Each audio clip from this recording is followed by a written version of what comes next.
So নমস্কার friends, hopefully তোমরা সবাই আমাকে চেনো যে আমি তোমাদেরকে আবার নতুনভাবে ক্লাস করাতে যাচ্ছি। তো ফিফথ সেমিস্টারে তো তোমাদের সাথে অনেক ক্লাস হয়েছে, তোমরা অবভিয়াসলি আমাকে মনে আছে আশা করব। আর যদি না মনে থাকে অবভিয়াসলি যে মনে করে নেবে যে আমি কে করাচ্ছি ক্লাস, বয়স শুনে তো বলতেও পারবে না যে কোন স্যার ক্লাস করাচ্ছে। সো আমি আজকে থেকে তোমাদের সেই সিক্স সেমিস্টারে ক্লাস করাতে যাচ্ছি। অবভিয়াসলি যে সিক্স সেমিস্টারে আমরা যে সেভেন্থ পেপারে সিক্স সেমিস্টার সেভেন পেপারে আমরা সেভেন্থ পেপারের ইউনিট থ্রিটা আমরা করব, ঠিক আছে। ইউনিট থ্রিটার মধ্যে যা কিছু আছে ত্রিপুরা নিয়ে, তো অবভিয়াসলি আমরা সেগুলো জানতে ট্রাই করব, ঠিক আছে ফ্রেন্ড। তো তোমাদের সাথে আমাদের আজকে প্রথম ক্লাস, যে সিক্স সেমিস্টার আজকে প্রথম ক্লাস হচ্ছে তোমাদের সাথে। সো অবভিয়াসলি জানিয়ে রাখছি যে ক্লাস শুরু করার পূর্বে অবভিয়াসলি জানিয়ে রাখছি, কারণ আমরা তো অনেকগুলো ক্লাস নিচ্ছিলাম অন্যান্য সেমিস্টারে, ঠিক আছে। ফোর্থ সেমিস্টারে আমি অনেকগুলো ক্লাস নিয়েছি কিছুদিন ধরে, অনেকটা দিন ধরে, বাট সিক্স সেমিস্টার রিসেন্টলি আমাকে ক্লাস দেওয়া হয়েছে। তো অবভিয়াসলি চাইবো যে আমরা যতগুলো টপিকই রয়েছে সেই সেভেন্থ পেপারের থার্ড ইউনিটের মধ্যে, তো আমরা সবগুলো টপিক কভার করতে। তো তার জন্য অবভিয়াসলি তোমরা আমাদের সবগুলো ক্লাস দেখবে। হোপফুলি তোমাদের অন্যান্য স্যার তারাও করাচ্ছে, তো আমিও করাবো অবভিয়াসলি এখন থেকে। তো আপকামিং ডেজগুলোতে অনেকগুলো ক্লাস দেবে, তোমরা চাইবে যে সবগুলো ক্লাসকে কন্টিনিউ করতে, ঠিক আছে। সো তোমরা জানো যে তোমাদের জন্য কিন্তু কমেন্ট সেকশন ওপেন থাকে, comment section live chat box open থাকে। তোমরা যখনই ক্লাস দেখবে, লাইভে যখন আসবে, ফর এক্সাম্পল যখনই ক্লাসের টাইম শুরু হয়েছে, তো যদি কেউ লাইভ থাকো অবভিয়াসলি দে, সেখানে আছে লাইভ চ্যাট বক্স, সেখানে তোমরা অবভিয়াসলি রেসপন্স করতে পারো, ঠিক আছে। অবভিয়াসলি করবে, কোনো রেসপন্স করার থাকলে অবভিয়াসলি আমি রিপ্লাই দেবো, ঠিক আছে ফ্রেন্ড। সো আজকে আমরা করতে যাচ্ছি আর একটা নতুন সাবজেক্টের উপর, নতুন সাবজেক্ট, তো একটি নতুন টপিকের উপর। হোপফুলি তোমরা আগে এই টপিকটি করোনি, ঠিক আছে। তো টপিকটি কি, যে appointment of political agent in princely Tripura, যে ত্রিপুরার মধ্যে যে পলিটিক্যাল এজেন্ট অ্যাপয়েন্ট করা হয়েছিল তার সেটাকে নিয়ে, যে কে বা কবে প্রথম ত্রিপুরার মধ্যে পলিটিক্যাল এজেন্ট হিসেবে নিযুক্ত হয়েছিল এবং কীরকম পরিস্থিতির মধ্যে বা তখন সিচুয়েশন বা কীরকম ছিল, কীরকম সিচুয়েশনের মধ্যে সেই পলিটিক্যাল এজেন্টকে ত্রিপুরার মধ্যে অ্যাপয়েন্ট করা হয়। তার পাশাপাশি যে ত্রিপুরার মধ্যে যে পলিটিক্যাল এজেন্টকে অ্যাপয়েন্ট করা হয়েছিল, তখন সময় প্রশাসন ব্যবস্থা, তখন সময় সেই প্রশাসনিক ব্যবস্থা কতটা সেই পলিটিক্যাল এজেন্টদের দ্বারা প্রভাবিত হয়েছিল। ফ্রেন্ড, তোমরা জানো যে যখন তখন সময় যে ব্রিটিশরা, তখন সময় যে ইন্ডিয়া আন্ডার কন্ট্রোল ছিল ব্রিটিশের আন্ডারে, তো সেই ক্ষেত্রে যেহেতু ইন্ডিয়া ছিল কন্ট্রোল কার আন্ডারে, যে ব্রিটিশদের আন্ডারে, সেই ক্ষেত্রে অবভিয়াসলি যে ইন্ডিয়ার অন্যান্য স্টেটগুলোকে শাসন কে করবে, যে ব্রিটিশ তারাই করবে। ডাইরেক্টলি আর ইনডাইরেক্টলি ব্রিটিশ তারাই তো করবে। হতে পারে তারা নাও আসতে পারে, হতে পারে তারা সেইভাবে ত্রিপুরার মধ্যে সেই পলিটিক্যাল ইন্টারফেয়ার তত নাও থাকতে পারে, বাট তারা তো অবভিয়াসলি চাইবে না সবগুলো স্টেটকে নিজেদের কন্ট্রোল রাখতে। তো সেই পরিস্থিতিতে ফ্রেন্ড তারা ডিসাইড করলো যে ত্রিপুরার মধ্যে সে পলিটিক্যাল এজেন্ট নিয়োগ করবে। তখন আসলো যে ঠিক আছে স্যার, আপনি বলছেন যে পলিটিক্যাল এজেন্ট নিয়োগ করতে যাচ্ছে, তো সেটা কবে করেছিল? সো ফ্রেন্ড, সেটা করেছিল সেই 1871, ইয়েস ফ্রেন্ড, 1871 সালে সেই পলিটিক্যাল এজেন্টকে প্রথমবারের মতো ত্রিপুরায় নিযুক্ত করা হয়েছিল। 1871 তেসরা জুলাই, 1871 তেসরা জুলাই সেই পলিটিক্যাল এজেন্টকে ত্রিপুরার মধ্যে নিযুক্ত করা হয়েছিল। স্যার আপনি সেই বলছেন, সেই মানে কি, কার কথা বলা হচ্ছে? তো ফ্রেন্ড, যে লেফটেন্যান্ট গভর্নর তখন কর্তৃক, যে লেফটেন্যান্ট গভর্নর দ্বারা যে এডাব্লিউবি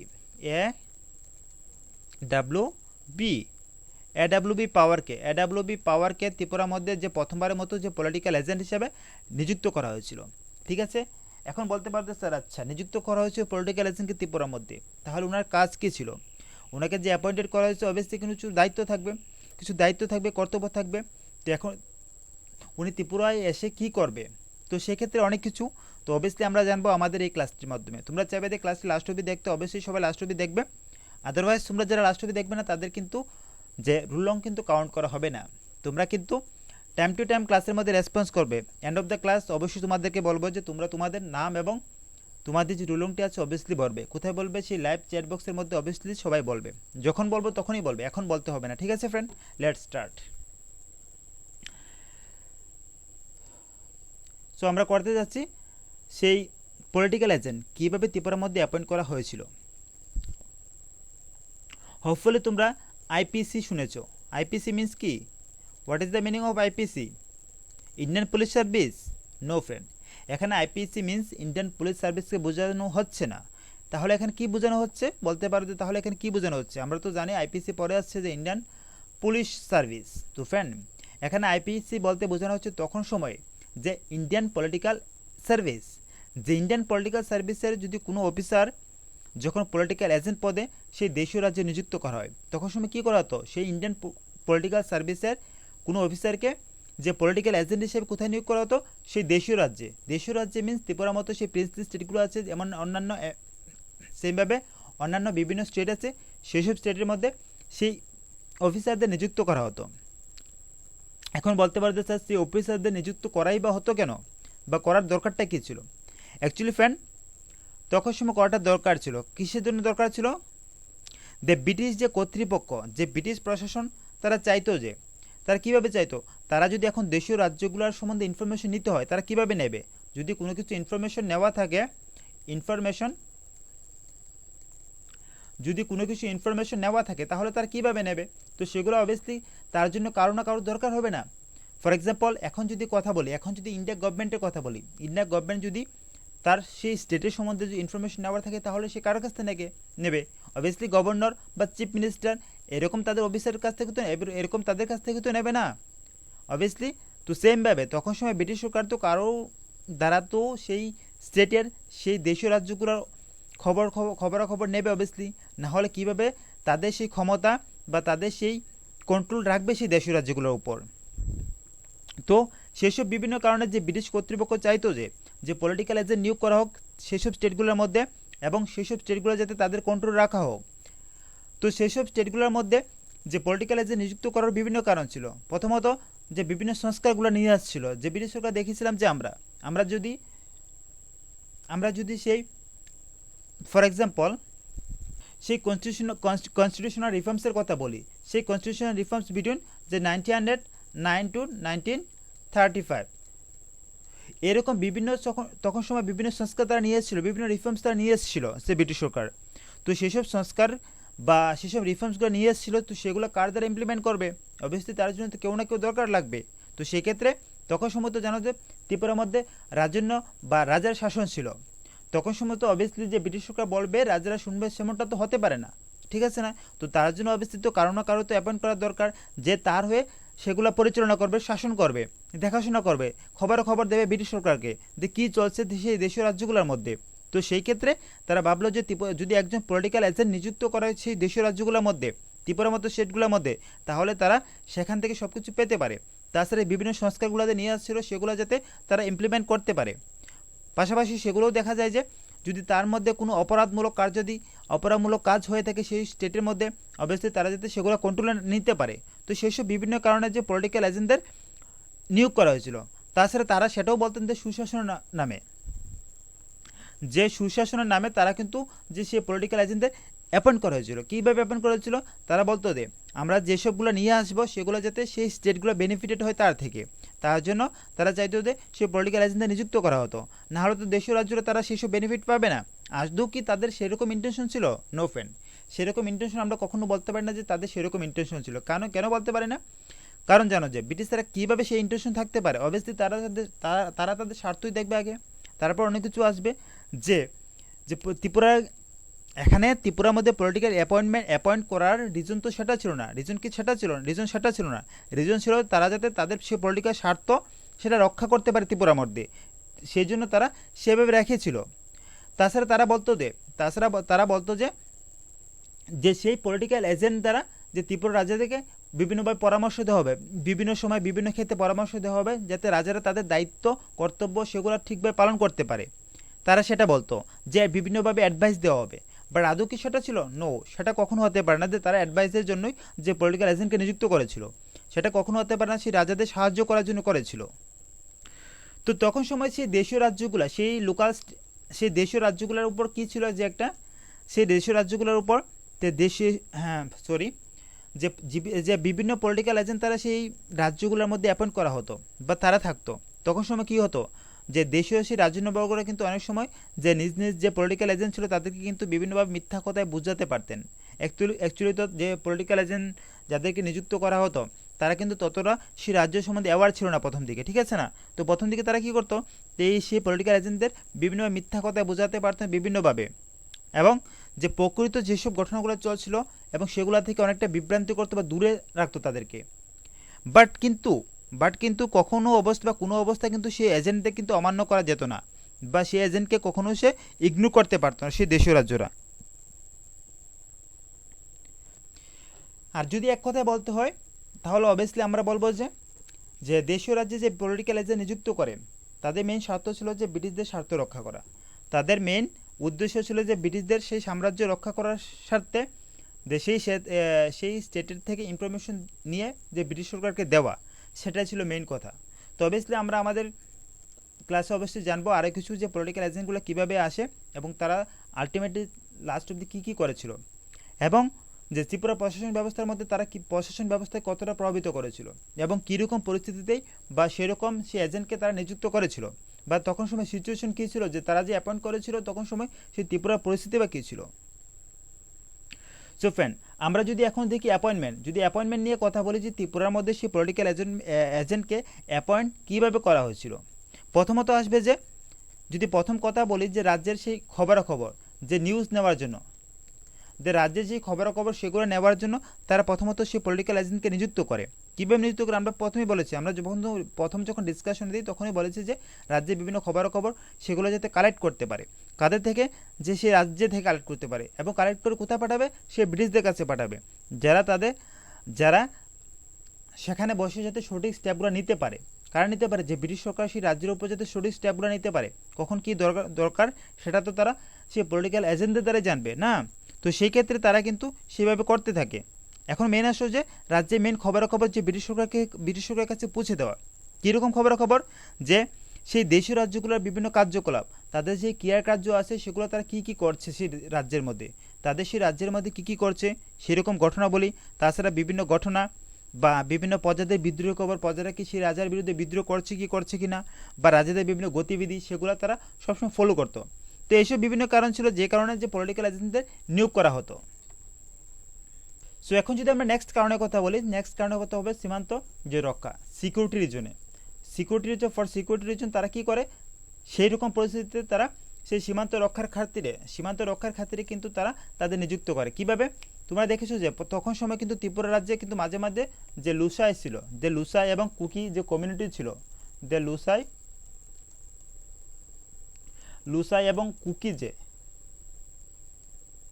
লুসাই কুকিদের, তোমরা অবশ্যই কিন্তু সবাই লাস্ট অবধি থাকবে এবং প্রত্যেকের ক্লাস ভালো করে শুনবে, আদারওয়াইজ কিন্তু তোমাদের কিন্তু রুলং কিন্তু কাউন্ট করা হবে না। তো যারা লাস্ট অবধি থাকবে তাদেরই রুলং কাউন্ট করা হবে, তাদেরই রিপোর্ট পাঠানো হবে ফ্রেন্ড, ঠিক আছে। তো ত্রিপুরা রাজ্যে তখন সময় কী হতো, যে লুসা এবং কুকিদের কিন্তু যে লুসা এবং কুকিদের সঙ্গে যে সংঘাতে লিপ্ত হতো, ত্রিপুরা রাজ্যের তখন সময় মাঝে মাঝে দেখা যেত সে লুসাই এবং কুকিদের সঙ্গে সংঘাতে লিপ্ত হতো। এবং পরবর্তীকালে কী করা হতো, যে সে লুসাইরা কিন্তু সে প্রতিশোধ নেওয়ার জন্য সে ব্রিটিশদের রাজ্যে বিভিন্ন পার্শ্ববর্তী এলাকায় কিন্তু তারা বিভিন্নভাবে লুট রাজ্য চালাতো, নির্যাতন করতো, অগ্নিসংযোগ করতো, সেসব বিভিন্ন কিছু দেখা দিত। তো সেই ক্ষেত্রে তো ত্রিপুরাকে কন্ট্রোল রাখা দরকার। ত্রিপুরা রাজারা যে মাঝে মাঝে তাদের সঙ্গে যে বিদ্রোহ করতো বা সংঘাতে লিপ্ত হতো, সেই ক্ষেত্রে তো ব্রিটিশ তারাই তো তাদের স্বার্থ তো টিকানো যাচ্ছে না। কারণ যদি তুমি দেখো ফ্রেন্ড, ত্রিপুরা যদি সাপোজ ফর এক্সাম্পল ধরো ত্রিপুরা ব্রিটিশদের কন্ট্রোল থেকে চলে গেছে, ফর এক্সাম্পল আসাম ব্রিটিশদের কন্ট্রোলে আছে, যেহেতু ত্রিপুরা ব্রিটিশদের কন্ট্রোলে নেই, তো ত্রিপুরা থেকে যেসব বিদ্রোহীরা জন্ম নেবে না, তারা তো সেই সীমান্তবর্তী এলাকাতে বিভিন্নভাবে লুটপাট চালাবে।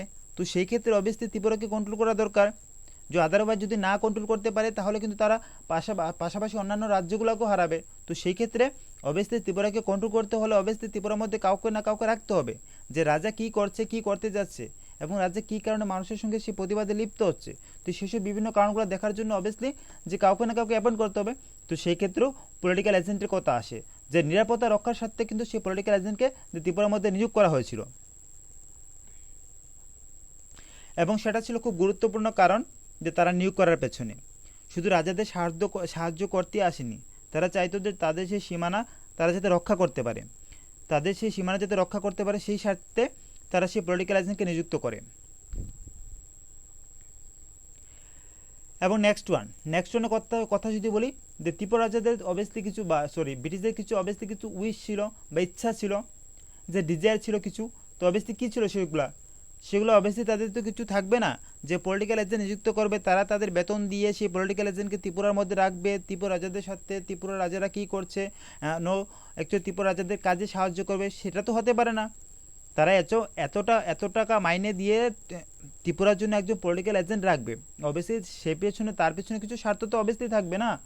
তখন সময় কী করা হতো যে সাম্রাজ্যবাদী যে উপনিবেশিক স্বার্থ তাদের ছিল, যে বিভিন্ন রাজ্যকে দখল করা, তাদেরকে শাসন করা, সেসব কী ছিল যে ব্রিটিশদের ইচ্ছা ছিল, এবং সেইগুলো সেই ইচ্ছাকে বাস্তবায়িত করার জন্য তারা সেইভাবে কিন্তু তাদের সেই ইচ্ছাকে কার্যকরী করার জন্য সেই পলিটিক্যাল এজেন্টদের নিযুক্ত করা হয়।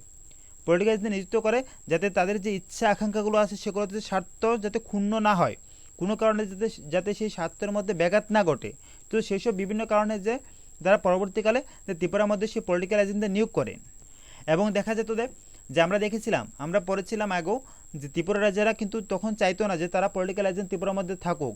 তাতে কি বলতো, তাতে ত্রিপুরা রাজা বলতো তাদের সার্বভৌমত্ব ক্ষুণ্ণ হবে, তাদের স্বাধীনতা থাকবে না। বাট সেই সময় যে ব্রিটিশ সরকার বিভিন্নভাবে তাদেরকে ফোর্স করতে থাকে যে তোমাকে অবভিয়াসলি নিয়োগ করতে হবে, তোমাদের এখানে অবভিয়াসলি একজন পলিটিক্যাল এজেন্ট নিয়োগ করতে হবে, কারণ সেসবের উদ্দেশ্যে যে তারা বলতো যে তোমাদের যে সে পলিটিক্যাল এজেন্ট বিভিন্নভাবে সাহায্য করবে, বিভিন্নভাবে তোমাদেরকে সাহায্য করবে, কোনো প্রবলেম ফেস করলে সেক্ষেত্রে পলিটিক্যাল এজেন্ট তোমাদের সাহায্য করবে, এবং তোমাদের কিছু বলার থাকলে অবশ্যই পলিটিক্যাল এজেন্ট তো আমাদেরকে বলতে পারবে। এর জন্য কিন্তু পরবর্তীকালে দেখা গিয়েছিল যে রাজধানী আগরতলাতে যে পলিটিক্যাল এজেন্ট প্রথমবারের মতো নিযুক্ত করা হয়েছিল, যে সেটা ব্রিটিশ সরকারের এবং সেটাও ব্রিটিশ সরকারের যে একান্ত প্রয়োজন ছিল, নিয়োগ করাটা একান্ত প্রয়োজন ছিল। আদারওয়াইজ যদি ব্রিটিশ সরকার নিয়োগ না করতে পারতো তাহলে কিন্তু সেইভাবে যে ত্রিপুরাকে ব্রিটিশদের কন্ট্রোলে রাখাটা সমস্যা ছিল ফ্রেন্ড। তাছাড়া তারা বলতো যে সুশাসন প্রতিষ্ঠা করা, আমরা বলেছিলাম যে সুশাসন প্রতিষ্ঠা করার জন্য তারা পরবর্তীকালে কী করে যে সেই পলিটিক্যাল এজেন্টদের তারা নিযুক্ত করে। আমি বলেছিলাম, আমি বারে সে কথাই বলছি এবং সে কথাই বারে ঘুরে আসছে যে যে দেশীয় রাজ্যবর্গকে যে পলিটিক্যাল এজেন্টের মাধ্যমে সুশাসনের জন্য পরামর্শ দেওয়া হবে, এবং সেটা তারা বলতো যে পাশাপাশি তখন সময় তারা সেটাও বলতো যে তখন সময় যে রাজকীয় যে রক্ষী বাহিনী ছিল সেখানকার মধ্যে, তখন সময় যে রাজকীয় রক্ষী বাহিনী ছিল সে ত্রিপুরা রাজাদের আন্ডারে, তাদেরকে উপযুক্তভাবে ট্রেনিং দিত, কারণ যদি কোনো সময় যে কোনো বিদ্রোহ দেখা দেয় তাহলে তারা সেই রক্ষী বাহিনী দিয়ে যাতে সেই বিদ্রোহ মোকাবেলা করতে পারে, কারণ তখন সময় রাজারা ততটা ক্যাপাবল ছিল না সেই সৈন্যদের তারা ট্রেনিং দেবে, আধুনিক ট্রেনিংগুলো দেবে। তো ব্রিটিশ সরকার তারা সেই পলিটিক্যাল এজেন্টদের মাধ্যমে সেখানকার সেই সৈনিক বাহিনীকে, রক্ষী বাহিনীকে তারা উপযুক্ত ট্রেনিংয়ের ব্যবস্থা করেছিল। এইভাবে তারা কি করেছে, এইভাবে তারা কিন্তু ত্রিপুরা সিকিউরিটির ভিতরে ঢুকে যায় এবং সেগুলো তারা কন্ট্রোল করতে থাকে আস্তে আস্তে সবগুলা। সো এখন যদি ফ্রেন্ড আমরা আসি যে পলিটিক্যাল এজেন্ট নিয়োগের পথে যুক্তি কী ছিল, যে ব্রিটিশ সরকারের যুক্তি কী ছিল, যে পলিটিক্যাল এজেন্ট নিয়োগ যুক্তির পথে যে ব্রিটিশ সরকারের যুক্তি সেগুলো কী ছিল। অবশ্যই তারা তো যুক্তি দেখাবে না, তারা যুক্তি দেখাবে যে পলিটিক্যাল এজেন্টদের নিযুক্ত করতেই বা কেন হবে। সো বাংলায় তখন সময় কী ছিল, যে lieutenant governor. So lieutenant governor কিন্তু যে ত্রিপুরা রাজ্যে কিন্তু একজন পলিটিক্যাল এজেন্টের নিযুক্তির প্রস্তাব উনি সেটা কার্যে পরিণত করেছিলেন, যে ত্রিপুরার মধ্যেও যে পলিটিক্যাল এজেন্ট নিযুক্ত করবে সেটা তখন বাংলার সেই লেফটেন্যান্ট গভর্নর যে সেটা কার্যে পরিণত করে। তার পরবর্তীকালে দেখা গিয়েছিল যে 1870 সালে 1870 যে 1870 সালে তৎকালীন ছিল যে বাংলা সরকারের সচিব, তৎকালীন বাংলা সরকারের সচিব কে ছিল, যে মিস্টার ইডেন। তৎকালীন বাংলা সরকারের সচিব ছিল যে মিস্টার ইডেন। তোমরা অবভিয়াসলি ফ্রেন্ড যদি আমাদের ক্লাসটি ভালো করে শুনো অবভিয়াসলি কিন্তু তাহলে পড়তে হবে না, তাহলে আরামসে যদি পলিটিক্যাল এজেন্ট থেকে কোয়েশ্চন আসে ইজিলি লিখতে পারবে। ঠিক আছে, যা শুধু পয়েন্টগুলো মনে রাখবে তাহলে কিন্তু ইজিলি লিখতে পারছো। তো কি বলা হচ্ছে, সে 1870 সালে তৎকালীন যে বাংলা সরকারের সচিব ছিল যে মিস্টার ইডেন। সো তখন উনি বলেছিলেন যে ত্রিপুরাজ্যের ক্ষমতা কিছুটা সীমিত করার জন্য, ত্রিপুরাজ্যের ক্ষমতা সীমিত করার প্রস্তাবের সাথে সাথে যে পলিটিক্যাল এজেন্টদের নিযুক্তি সে বিষয়টাকেও গুরুত্ব দিয়ে ভারত সরকারের কাছে দাবি হিসেবে পেশ করেছিল। উনি বলেছিল যে ত্রিপুরা রাজ্যের যে ক্ষমতা সেটা খর্ব করাটা দরকার কিছুটা। তার পাশাপাশি সেটা বলতেন যে ক্ষমতা তখনই খর্ব করা যাবে যখন তার মধ্যে কাউকে না কাউকে অ্যাজ এ পলিটিক্যাল এজেন্ট হিসেবে পাঠানো হবে। যদি তাদেরকে পাঠানো সেই ক্ষেত্রে সেখানকার মধ্যে সে পলিটিক্যাল এজেন্ট তাদের যে ব্রিটিশদের স্বার্থ হয়ে যে ব্রিটিশদের হয়ে সেখানে কাজ করবে, সেই ব্রিটিশদের হয়ে সেখানে কাজ করবে এবং তাদের সেই পলিটিক্যাল স্বার্থগুলো তারা রক্ষা করবে। তো সেই ক্ষেত্রে তারা সেটা চাচ্ছিল যে যে যে ত্রিপুরা রাজ্যের যাতে ক্ষমতা কিছুটা খর্ব করা হয়। কিন্তু কিন্তু ত্রিপুরা রাজ্যেরা কখনো কিন্তু সে বিষয়ে এগ্রি ছিল না, তারা কখনো সে বিষয়ে এগ্রি ছিল না যে তারা সেটা করতে দেবে। তারা কখনো চাইতো না যে ত্রিপুরার মধ্যে সেটা করা হোক। তারা কিন্তু সেই নিযুক্তির কিন্তু বিরুদ্ধে সবসময় করা ছিল এবং তারা বলতো যে সেটা ত্রিপুরার সার্বভৌমত্বের পরিপন্থী, সেটা ত্রিপুরার সার্বভৌমত্বের কখনো পরিপন্থী হয় সেটা। বাট তখন সময় কী করেছিল, তখন সময় কিন্তু ভারত সরকারের পক্ষ থেকে তারা যুক্তি দেখিয়েছিল। কী যুক্তি দেখিয়েছিল? যে ত্রিপুরা রাজ্যের ক্ষমতা এবং স্বার্থ খর্ব করার কোনো ইচ্ছা কিন্তু সরকারের নেই এবং সরকার বলতো যে বরং রাজার ক্ষমতা কৃতিত্বকে আরও বৃদ্ধি করবে সেই পলিটিক্যাল এজেন্টরা, যে পলিটিক্যাল এজেন্টরা রাজ্যের ক্ষমতাকে আরও বৃদ্ধি করা হবে।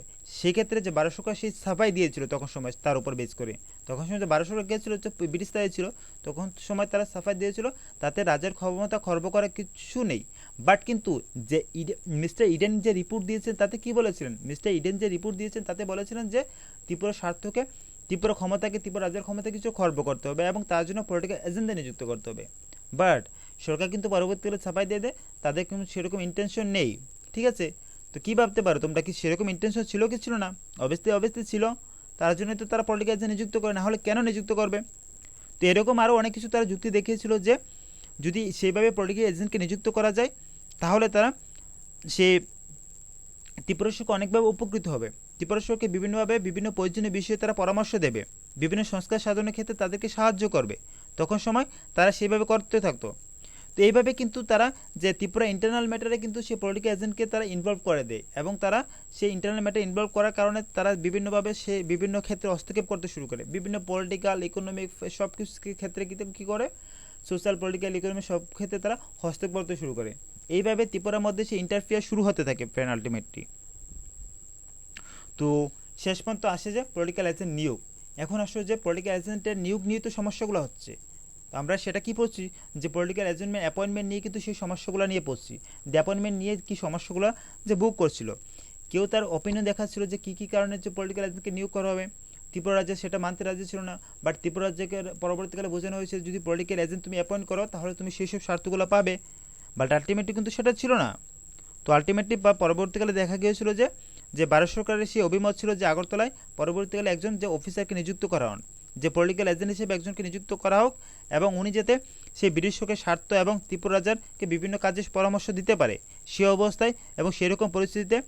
তার পাশাপাশি তখন সময় আমরা পড়েছিলাম যে লুসা এবং কুকিদের দ্বারা বিভিন্নভাবে বিদ্রোহ হতো, ত্রিপুরা রাজাদের সাথে সংঘর্ষ হতো এবং সেই সংঘর্ষের সমাধান করার জন্য তখন সময় বা রাজ্যের মধ্যে শান্তি সম্প্রীতি রাখার জন্য বা সীমান্ত পরিস্থিতি রক্ষার জন্য করার জন্য তখন সময় যে পলিটিক্যাল এজেন্ট নিয়োগ করা একান্ত জরুরি হয়ে পড়েছিল ব্রিটিশ সরকারের পক্ষে। এবং যে পলিটিক্যাল এজেন্টটা নিযুক্ত করা হবে সেটা কিন্তু যে ভারত সরকার বা ব্রিটিশ সরকার তার দায়িত্ব সম্পূর্ণ সেটা বহন করবে, তার যে ব্যয় বার খরচ সেটা ব্রিটিশ সরকার সম্পূর্ণভাবে বহন করতো। সো এইভাবে পলিটিক্যাল এজেন্ট তারা কী করতে থাকে, যে ভারতে বা ত্রিপুরার মধ্যে আসতে থাকে, তাদের ইনভলভমেন্ট দেখাতে থাকে। তখন সময় থেকে ত্রিপুরা রাজ্যের সেই আভ্যন্তরীণ অবস্থা সম্পর্কে অবগত হয়। পাশাপাশি তো সেই পলিটিক্যাল এজেন্ট লুসাই কুকিদের দমনের জন্য যে ব্রিটিশ সরকারকে ত্রিপুরা পলিটিক্যাল এজেন্ট নিযুক্তি করার কথা সিদ্ধান্ত নেওয়া হয়। কী নেওয়া হয়েছিল, তো ভারত সরকার সেটাও বলেছিল যে সে লুসাই এবং কুকিদের দমন করার জন্য যে ত্রিপুরার মধ্যে পলিটিক্যাল এজেন্ট নিযুক্ত করা দরকার সেটা বলেছিল। এবং এইসব বিভিন্ন কারণ দেখিয়ে কিন্তু পরবর্তীকালে সেই 1870 খ্রিস্টাব্দে কিন্তু যে পরবর্তীকালে 1870 সালে যে অক্টোবর মাসে যে ভারত সরকার ত্রিপুরার মধ্যে যে পলিটিক্যাল এজেন্ট নিযুক্তির প্রস্তাব সেটা অনুমোদন করে, এখন অনুমোদন করেছে বলেছে, ঠিক আছে। এবং তার পরবর্তী সময় সে 1871 খ্রিস্টাব্দে যে 1871 খ্রিস্টাব্দে 3রা জুলাই 3রা জুলাই পরবর্তীকালে কাকে নিযুক্ত করা হয়েছিল, সেই মিস্টার AWB পাওয়ারকে ত্রিপুরা রাজ্যের মধ্যে যে পলিটিক্যাল এজেন্ট হিসেবে নিযুক্ত করা হয়েছিল। এবং তিনি প্রথমবারের মতো যে 1 আগস্ট যে 1 আগস্ট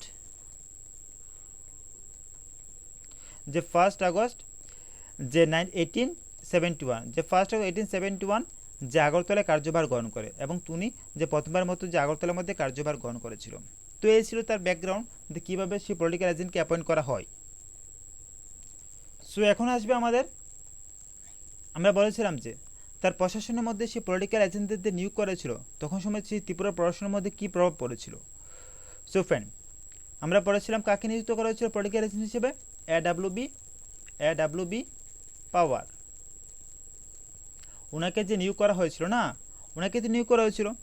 তো এডাব্লিউ পাওয়ারকে তখন সময় যে ব্রিটিশ সরকার তার নির্দেশ দেওয়া হয়েছিল, কী নির্দেশ দেওয়া হয়েছিল আমরা পড়েছিলাম যে ত্রিপুরা রাজ্যের সাথে লুসা এবং কুকিদের কিন্তু বিদ্রোহ চলছিল। সেই ক্ষেত্রে ত্রিপুরা রাজ্যের সাথে যে সীমান্ত উপজাতিদের সঙ্গে যে বিদ্রোহ চলছিল সেটার সূত্র খুঁজতে, যে কোথা থেকে সেই বিদ্রোহগুলো হচ্ছে। তো ওনাকে সেটা আদেশ দেওয়া হয়েছিল যাতে সেই বিদ্রোহের সঠিক সন্ধান সেটা করতে পারে। এবং সে পলিটিক্যাল এজেন্টকে নির্দেশ দেওয়া হয়েছিল, কী নির্দেশ দেওয়া হয়েছিল, যে পর্যাপ্ত কোনো কারণ ছাড়া, উইদাউট কোনো রিজন ছাড়া যাতে ত্রিপুরা রাজ্যে যাতে তাদের সাথে কোনো বিদ্রোহে যাতে বা শাস্তি রকম কোনো মূলক ব্যবস্থা যাতে তারা না নেয় তাদের বিরুদ্ধে, এগেনস্টে। পাশাপাশি তখন সময় বিভিন্নভাবে বেআইনি অস্ত্র সেইগুলো চলছিল, যে অস্ত্রের বিভিন্ন ব্যবহার বা বেআইনি অস্ত্র তখন সময় ত্রিপুরার মধ্যে প্রচুর ব্যবহার হচ্ছিল, অস্ত্রের ব্যবহার।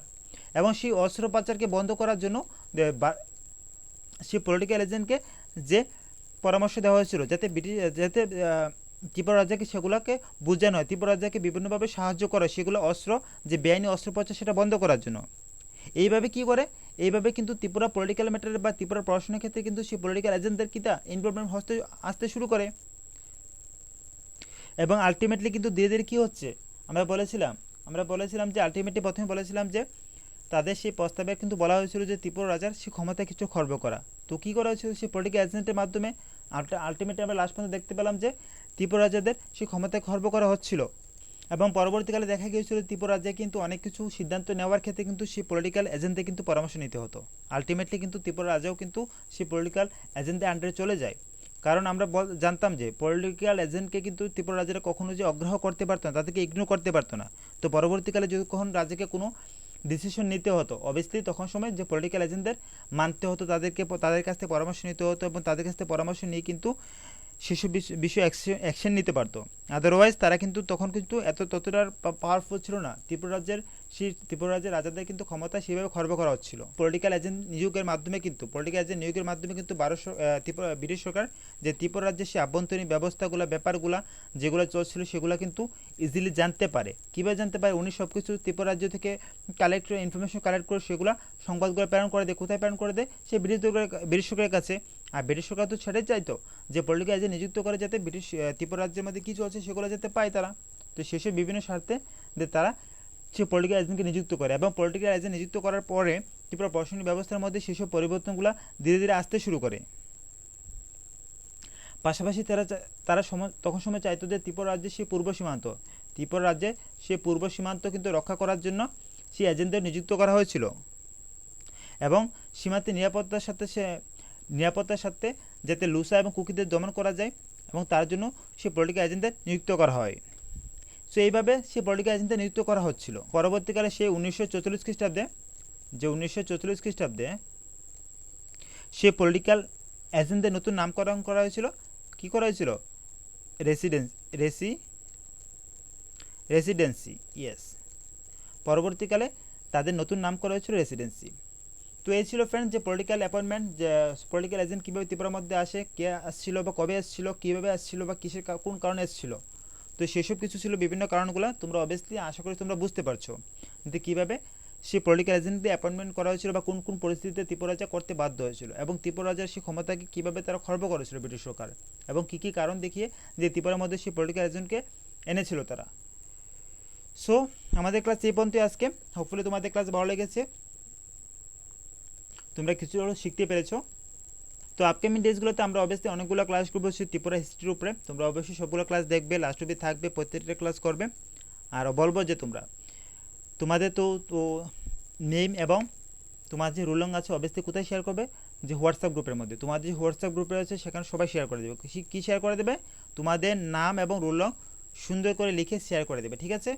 এবং সেই রিপোর্টটাও আমরা তোমাদের সাথে শেয়ার করবো। তোমরা অবশ্যই সবাই যখন নাম এবং রুল নং শেয়ার করবে, অবভিয়াসলি আলটিমেটলি আমি পরেও তোমাদের সাথে সেই রিপোর্টটি শেয়ার করে দেবো কে কে ক্লাসে প্রেজেন্ট ছিলে। যারা যারা ক্লাস দেখেছো তাদের কিন্তু দেওয়া হবে, ঠিক আছে। যারা যারা ক্লাস দেখেছো তাদের দেওয়া হবে। তোমরা অবশ্যই এখনই যাবে, উইদিন 10 মিনিটের মধ্যে তোমরা তোমাদের রুল নং এবং নাম সুন্দর করে লিখে শেয়ার করে দেবে, ঠিক আছে। তাহলে দেখা হচ্ছে নেক্সট ক্লাসে। Till then thank you, stay safe, stay healthy, don't forget to keep smiling. Thank you all.